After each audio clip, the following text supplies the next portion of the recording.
അപ്പോൾ ഈ 22-ാം തീയതി തുടങ്ങാനിരിക്കുന്ന ഇന്ത്യ vs ഇംഗ്ലണ്ടിന്റെ T20 സീരീസിന്റെ ടീം പ്രഖ്യാപിച്ചിരിക്കുകയാണ്. സൂര്യകുമാർ യാദവ് തന്നെ പ്രതീക്ഷ പോലെ ക്യാപ്റ്റൻ. അത്രയ്ക്ക് മികച്ച ഒരു ട്രാക്ക് റെക്കോർഡുള്ള ഒരു ക്യാപ്റ്റനാണ് സൂര്യകുമാർ യാദവ്. അതുകൊണ്ട് തന്നെ അതിനകത്ത് അത്ഭുതമൊന്നും ഇല്ല. പക്ഷെ എന്നെ അത്ഭുതപ്പെടുത്തിയ ഒരു കാര്യം അക്സർ പട്ടേലാണ് വൈസ് ക്യാപ്റ്റൻ എന്നുള്ളതാണ്. അതിന് രണ്ട് കാര്യമാണ്. ഇപ്പോൾ ഹർദിക് പാണ്ഡ്യയെ മാറ്റിയിട്ടുണ്ട്. ഇപ്പോൾ T20 വേൾഡ് കപ്പിന് മുമ്പ് രോഹിത് ശർമ്മ ക്യാപ്റ്റൻ ആവുന്നതിന് മുമ്പ് ഹർദിക് പാണ്ഡ്യ ആയിരുന്നു ക്യാപ്റ്റൻ. അപ്പോൾ അതിനുശേഷം T20 വേൾഡ് കപ്പിന് ശേഷം രോഹിത് ശർമ്മ വിരമിച്ചതിന് ശേഷം എന്തുകൊണ്ടോ സൂര്യകുമാർ യാദവിനെ ക്യാപ്റ്റനാക്കി. സൂര്യകുമാർ യാദവ് ഒരു മികച്ച ക്യാപ്റ്റൻ തന്നെയാണ്. പക്ഷെ എന്തുകൊണ്ട് ഹർദിക് പാണ്ഡ്യയെ പിന്നീട് പരിഗണിച്ചില്ല എന്നുള്ളത് ഒരു ചോദ്യം തന്നെയാണ്. ഇപ്പൊ പോലും ഒരു വൈസ് ക്യാപ്റ്റനെ പരിഗണിക്കുമ്പോൾ, ബൂമറയുടെ അഭാവത്തിൽ ഒരു വൈസ് ക്യാപ്റ്റനെ പരിഗണിക്കുമ്പോൾ ഹർദിക് പാണ്ഡ്യയെ ആ സ്ഥാനത്തേക്ക് പരിഗണിക്കുന്നില്ല, അക്സർ പട്ടേലിനെയാണ് പരിഗണിക്കുന്നത്. ഇനി അതും അല്ലെങ്കിൽ അക്സർ പട്ടേലിന് ഇതുവരെ ക്യാപ്റ്റൻ ചെയ്ത ഒരു എക്സ്പീരിയൻസും ഇല്ല. IPL-ലും ക്യാപ്റ്റൻ ചെയ്തിട്ടില്ല. അപ്പോൾ ക്യാപ്റ്റൻസി എക്സ്പീരിയൻസ് വളരെ കുറവാണ്. എങ്കിലൊരു 3 സീസണായിട്ട് IPL-ൽ ക്യാപ്റ്റൻസി എക്സ്പീരിയൻസ് ഉള്ള സഞ്ജു സാംസണും ഇപ്പോൾ ഈ സ്ക്വാഡിലുണ്ട്. അപ്പോൾ ഒരുപക്ഷെ ഹർദിക് പാണ്ഡ്യയോ അല്ലെങ്കിൽ സഞ്ജു സാംസണോ വൈസ് ക്യാപ്റ്റൻ ആവാൻ സാധ്യത ഏറ്റവും കൂടുതലുള്ള 2 പേരായിരുന്നു. പക്ഷെ അക്സർ പട്ടേലിനാക്കി. അക്സർ പട്ടേൽ വൈസ് ക്യാപ്റ്റൻ ആവുന്ന ഒരു സീനിയർ പ്ലെയർ ആണ്. എനിക്ക് ഒരുപാട് ഇഷ്ടമുള്ള ഒരു പ്ലെയർ ആണ്. അവസരങ്ങൾ കിട്ടിയപ്പോഴെല്ലാം പെർഫോം ചെയ്ത് കാണിച്ചിട്ടും പിന്നീട് പലപ്പോഴും അവസരങ്ങൾ കിട്ടാത്ത ഒരു പ്ലെയർ ആണ് അക്സർ പട്ടേൽ. ജഡേജ ഉള്ളത് കൊണ്ടാവാം.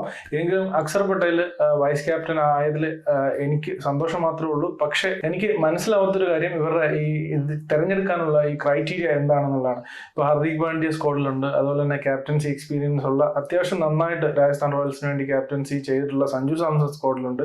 അങ്ങനെ ഇരിക്കെ ക്യാപ്റ്റൻസി എക്സ്പീരിയൻസ് ഇതുവരെ ഇല്ലാത്ത അക്സർ പട്ടേലിനെ വൈസ് ക്യാപ്റ്റൻ ആക്കുന്നത് എന്തിനാണെന്ന് എനിക്ക് മനസ്സിലാവുന്നില്ല. ഇപ്പൊ നമുക്ക് ടീമിലേക്ക് നോക്കുകയാണെങ്കിൽ ഒരു എക്സെപ്ഷണൽ ആയിട്ടുള്ള ഒരു ടീം സെലക്ഷൻ തന്നെയാണ്. എല്ലാ ഏരിയാസും കവർ ചെയ്തിട്ടുണ്ട്.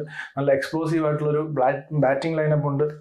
അതുപോലെ തന്നെ നല്ലൊരു സ്പിൻ ഡിപ്പാർട്ട്മെന്റ് ഉണ്ട്. ഒരു മിസ്റ്ററി സ്പിന്നറും ഉണ്ട്. അതുപോലെ തന്നെ ഒരു എക്കണോമിക്കൽ സ്പിന്നറായ അക്സർ പട്ടേലും ഉണ്ട്.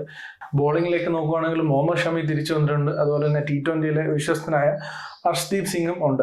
പോരാത്തതിന് ഹർഷിത് റാണയും ടീമിലുണ്ട്. അപ്പോൾ മൊത്തത്തിൽ നോക്കുകയാണെങ്കിൽ ടീം സെലക്ഷൻ അങ്ങനെ വലുതായിട്ട് കുറ്റം പറയാനൊന്നുമില്ല. നല്ല ഒരു ടീം തന്നെയാണ്. ബാലൻസ്ഡ് ആണ്. മിഡിൽ ഓർഡറിൽ റിങ്കു സിംഗ് ഉണ്ട്. അതുപോലെ തന്നെ ഹർദിക് പാണ്ഡ്യ ഉണ്ട്. അങ്ങനെ ഫിനിഷേഴ്സിന്റെ ആ ഒരു ഇത് കവർ ചെയ്തിട്ടുണ്ട്. ഇനി ബോളിംഗിലാണെന്നുണ്ടെങ്കിലും നല്ല ഒരു മിസ്റ്ററി സ്പിന്നറും ഒരു എക്കണോമിക്കൽ ബോളറായിട്ടുള്ള അക്സർ പട്ടേൽ ഉണ്ട്. പേസ് ബോളേഴ്സ് ആണെങ്കിൽ എക്സ്പീരിയൻസ് ഉള്ള ഷമിയുണ്ട്. അതുപോലെ തന്നെ ഡിപ്പെൻഡബിൾ ആയിട്ടുള്ള ഹർഷീപ് സിംഗ് ഉണ്ട്. ഈ ഒരു ന്യൂ സെൻസേഷനായ ഹർഷിത് റാണയുണ്ട്. അങ്ങനെ മൊത്തത്തിൽ നോക്കുകയാണെങ്കിൽ അധികം കുറ്റമൊന്നും പറയാനില്ലാത്ത നല്ലൊരു ടീം തന്നെയാണ് 2020-ക്ക് വേണ്ടിയിട്ട് ഈ സെലക്ട് ചെയ്തിരിക്കുന്നത്. എങ്കിൽ പോലും ഒരു ചെറിയ കല്ലുകടിയായിട്ട് എനിക്ക് തോന്നിയത് അഭിഷേക് ശർമ്മയുടെ സെലക്ഷനാണ്. ഇപ്പോൾ ഇത്രയും പരാജയങ്ങൾക്ക് ശേഷം, സൗത്ത് ആഫ്രിക്കയിലും പരാജയപ്പെട്ടതിന് ശേഷം അഭിഷേക് ശർമ്മ ടീമിലേക്ക് സെലക്ട് ചെയ്യപ്പെടുകയാണ് ഉണ്ടായത് ഓപ്പണറായിട്ട്. ഇപ്പോൾ പുറത്ത് ഒരുപാട് താരങ്ങൾ, വേറെ ഇന്ത്യക്ക് ടാലന്റ് കുറവുള്ള ഒരു രാജ്യമല്ല, പുറത്ത് ഒരുപാട് താരങ്ങൾ വെയിറ്റ് ചെയ്യുന്നുണ്ട്.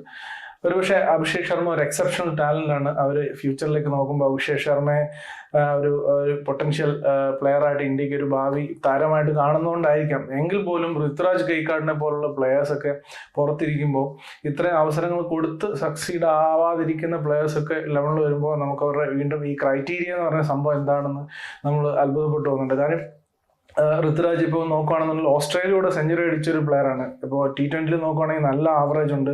അത്യാവശ്യം നല്ല സ്ട്രൈക്ക് റേറ്റ് ഉണ്ട്. ഇപ്പോൾ സ്ട്രൈക്ക് റേറ്റ് കുറഞ്ഞൊരു പ്ലെയറും അല്ല ഋതുരാജ്. അപ്പോൾ വിക്കറ്റ് കീപ്പ് ചെയ്യാൻ പറ്റുന്ന ഒരു ഓപ്ഷനാണ്. ഇവിടെ വിക്കറ്റ് കീപ്പറായിട്ട്, അതായത് ഒരു ബാക്കപ്പ് വിക്കറ്റ് കീപ്പറായിട്ട് ധ്രുവ് ജുറേലാണ് ഇപ്പോൾ ടീമിലെടുത്തിരിക്കുന്നത്. അപ്പോൾ അങ്ങനെയൊക്കെ നോക്കുമ്പോൾ ഋതുരാജ് ഗെയ്ക്വാഡിനെ എന്തുകൊണ്ട് പരിഗണിക്കുന്നില്ല എന്നുള്ളൊരു ചോദ്യം അവിടെ അവശേഷിക്കുന്നുണ്ട്. പക്ഷേ അഭിഷേക് ശർമ്മയ്ക്ക് കൂടുതൽ അവസരങ്ങൾ കൊടുത്ത് ഒരു പൊട്ടൻഷ്യൽ പ്ലെയർ ആയിട്ട് അല്ലെങ്കിൽ ഇന്ത്യയുടെ ഒരു ഭാവി താരമായിട്ട് വളർത്തിയെടുക്കാൻ വേണ്ടിയായിരിക്കും.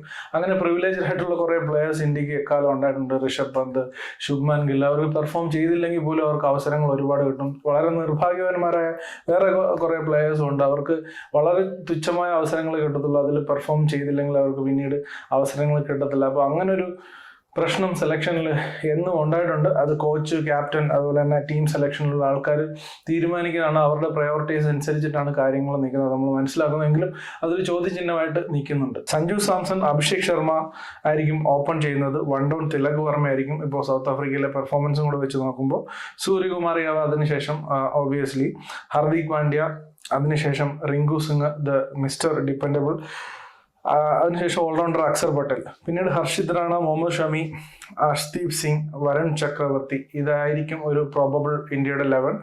റിസർവിലേക്കുള്ളത് നിതീഷ് കുമാർ റെഡ്ഡി, രവി ബിഷ്ണോയ്, വാഷിംഗ്ടൺ സുന്ദർ ആൻഡ് ധ്രുവ് ജുറേലാണ്. Dhruv Jurel wicket keeper backup ആണ്. അതുപോലെ നിതീഷ് കുമാർ റെഡ്ഡി ഓൾറൗണ്ടർ, ഹാർദിക് പാണ്ഡ്യയ്ക്ക് ബാക്കപ്പ് ആണ്. രവി ബിഷ്ണോയ് നമ്മുടെ വരുൺ ചക്രവർത്തിക്ക് ബാക്കപ്പ് ആണ്. വാഷിംഗ്ടൺ സുന്ദർ അതുപോലെ തന്നെ അക്സർ പട്ടേലിന് ബാക്കപ്പ് ആണ്. അപ്പോൾ ഓവറോൾ നമ്മൾ പറഞ്ഞ പോലെ തന്നെ വളരെ ബാലൻസ്ഡ് ആയിട്ടുള്ളൊരു ടീം സെലക്ഷൻ തന്നെയാണിത്. ഇപ്പോൾ ചാമ്പ്യൻസ് ട്രോഫി വരുന്നതുകൊണ്ട് തന്നെ ODIക്കാണ് കൂടുതൽ പ്രാധാന്യം. അതുകൊണ്ട് T20ക്ക് വലിയ പ്രാധാന്യം ഇല്ലെങ്കിൽ പോലും സൂര്യകുമാർ യാദവിനെ സംബന്ധിച്ച് ഒരു ക്രൂഷ്യൽ സീരീസ് തന്നെയാണിത്. ഇപ്പോഴാണ് കമ്പാരിറ്റീവ്ലി ഒരു ശക്തനായ ഒരു എതിരാളി സൂര്യകുമാറിന്റെ ക്യാപ്റ്റൻസിയിൽ വരുന്നത്. ഇംഗ്ലണ്ട് ടീം സ്ട്രോങ് ആണ്. അതുകൊണ്ട് തന്നെ ഈ ഒരു സീരീസിലെ 5 T20യിലെ പെർഫോമൻസ് സൂര്യകുമാർ യാദവിനെ സംബന്ധിച്ചും ക്രൂഷ്യൽ തന്നെയാണ്. അതുപോലെ തന്നെ സഞ്ജു സാംസനെ സംബന്ധിച്ചും ഈ സീരീസ് വളരെ ക്രൂഷ്യലാണ്. കാരണം ഇതുവരെ പെർഫോം ചെയ്തു. ഇപ്പോൾ നമ്മൾ നോക്കുകയാണെങ്കിൽ ബംഗ്ലാദേശിനെതിരെ പെർഫോം ചെയ്തു, അതിനുശേഷം സൗത്ത് ആഫ്രിക്കയിൽ പോയിട്ട് വളരെ നല്ല പെർഫോമൻസ് വന്നു. പക്ഷേ ഈ ഒരു സീരീസും കൂടെ സഞ്ജു സാംസണ് പെർഫോം ചെയ്യാൻ പറ്റുമെന്നുണ്ടെങ്കിൽ, ഒരു 5-ൽ 2-3 നല്ല ഇന്നിങ്സ് കളിക്കാൻ പറ്റുകയാണെന്നുണ്ടെങ്കിൽ അടുത്ത T20 വേൾഡ് കപ്പിലേക്കുള്ള ടീമിലേക്ക് ഒരു സ്ഥാനം അരക്കിട്ട് ഉറപ്പിക്കാൻ വേണ്ടിയിട്ട് സഞ്ജു സാംസണ് പറ്റും. ഇന്ത്യയെ സംബന്ധിച്ച് ഈ T20 സീരീസ് അത്ര ഈസി ആയിരിക്കില്ല. കാരണം ഇംഗ്ലണ്ട് ടീം സ്ട്രോങ് ആണ്. കുറച്ച് യങ് പ്ലെയേഴ്സ് അവരുടെ ടീമിലേക്ക് പുതിയതായിട്ട് വന്നിട്ടുണ്ട്. ഇപ്പോൾ ഓൾറെഡി ഫിൽ സോൾട്ട് ഉണ്ട്, ജേക്കബ് ബേത്തൽ വന്നിട്ടുണ്ട്, ജേമി ഓർട്ടൺ വന്നിട്ടുണ്ട്, അതുതന്നെ ബ്രൈഡൻ കാസ് എന്ന് പറഞ്ഞ പ്ലെയർ ഉണ്ട്, ലിവിങ്സ്റ്റൺ ഉണ്ട്, പിന്നെ ജാമി സ്മിത്ത് എന്ന് പറഞ്ഞ പ്ലെയർ ഉണ്ട്. യങ് ആയിട്ടുള്ള എക്സ്പ്ലോസീവ് ആയിട്ടുള്ള നല്ല ക്വാളിറ്റി പ്ലെയേഴ്സ് ഇംഗ്ലണ്ട് ടീമിലും ഉണ്ട്. എന്തായാലും അടുത്ത വീഡിയോയിൽ നമുക്ക് ഇംഗ്ലണ്ട് ടീമിനെ ഒന്ന് അനലൈസ് ചെയ്ത് നോക്കാം. അപ്പോൾ വീണ്ടും മറ്റൊരു വീഡിയോയിൽ കാണുന്നവരെ ബൈ.